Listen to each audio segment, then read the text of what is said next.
Welcome to C Programming Tutorials. This is a production of YouTube channel Learn Rama and the Facebook page Awesome C Programming Tutorials in High Def. Please become the fan of the page and also subscribe to the YouTube channel Learn Rama. In today's tutorial, we are going to learn about how we can return values from the functions as parameters. Or we will also learn how to basically pass pointers to variables as the parameters to a function. So it sounds complicated, but it will be very obvious. It's very simple actually, and it will be very obvious in a little bit. Okay, so let's see. We learned in the previous tutorials. We learned how to write functions, and if you haven't watched those tutorials, I would recommend that you watch those first before continuing on with this tutorial.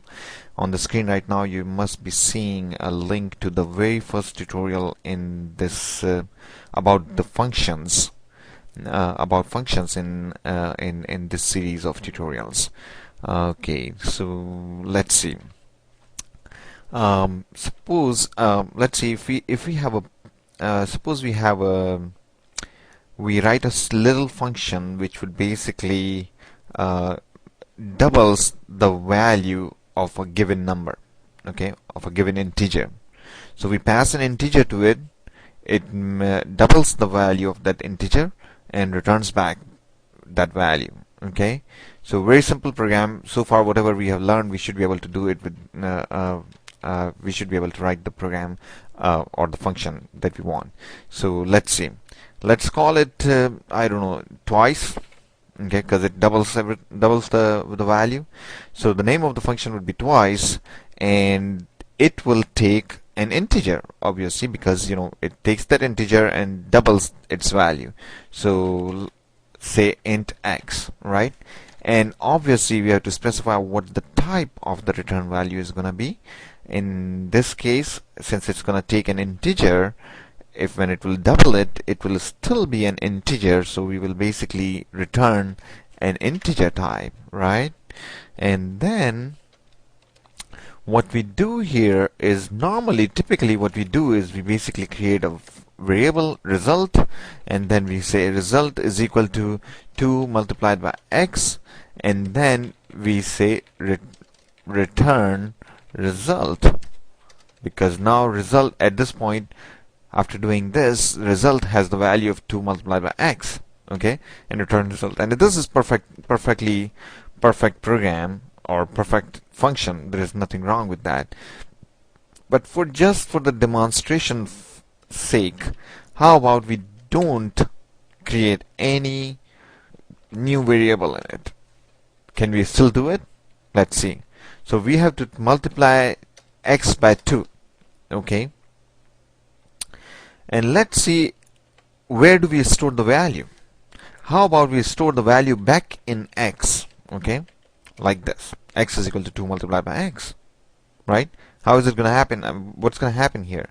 As I said before, long time ago, many tutorials back, I said that this is a perfect equation. It's not even an equation. It's basically, it's not an algebraic equation. In algebra, this is an invalid equation, or at least it's not valid for any other value of x other than 0, okay?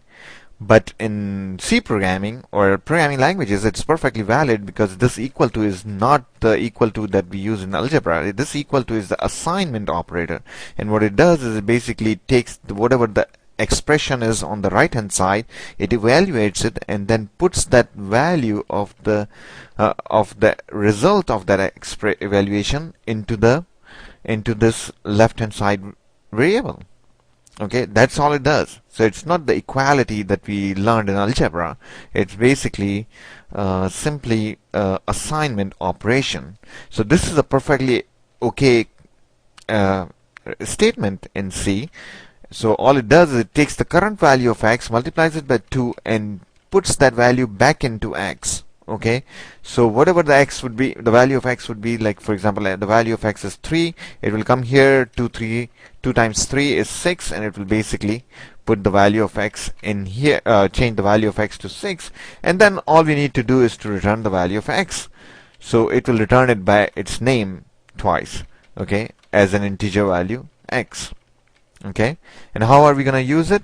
So let's say int number, okay, is equal to 10, okay, and then I say int result is equal to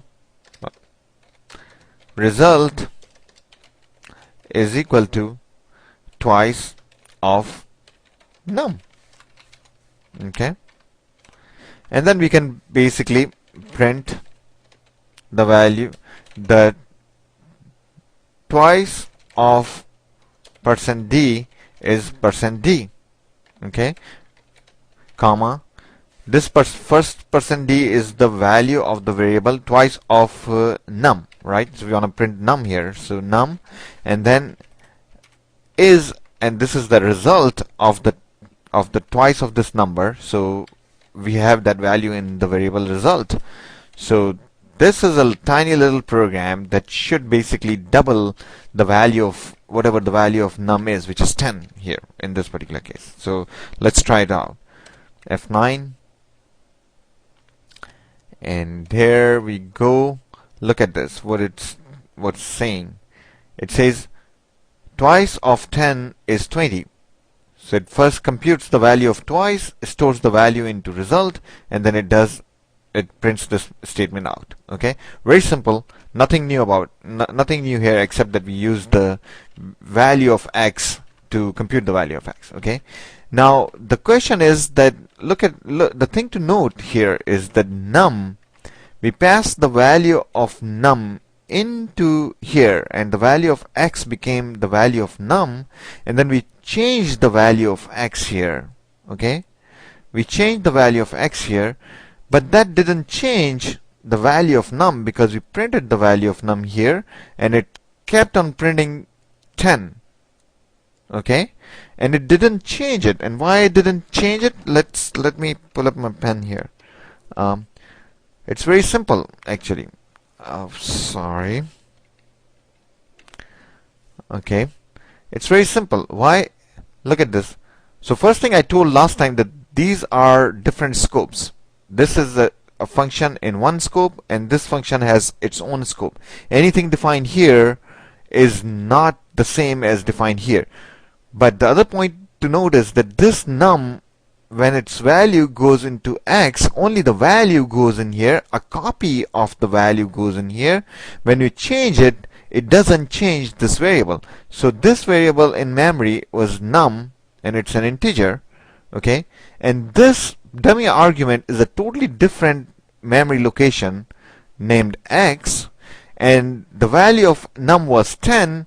When we passed that value into this thing, what happens was it basically passed the value or copied that value in here, and when we modified it to 20, it didn't change this value. Okay, so this is why it didn't, the value didn't change. But what if we really want the value to change? Okay, what if we want to write the function that would actually change the value of the parameter itself? Okay, and that's possible, and the way it is possible is by using pointers. And why is that so? Because if you remember, the pointers are actually the variables that point to a memory location. Okay, so instead of passing num, which we end up in passing the value of num, which when is changed in this function doesn't actually change the original value here of this variable.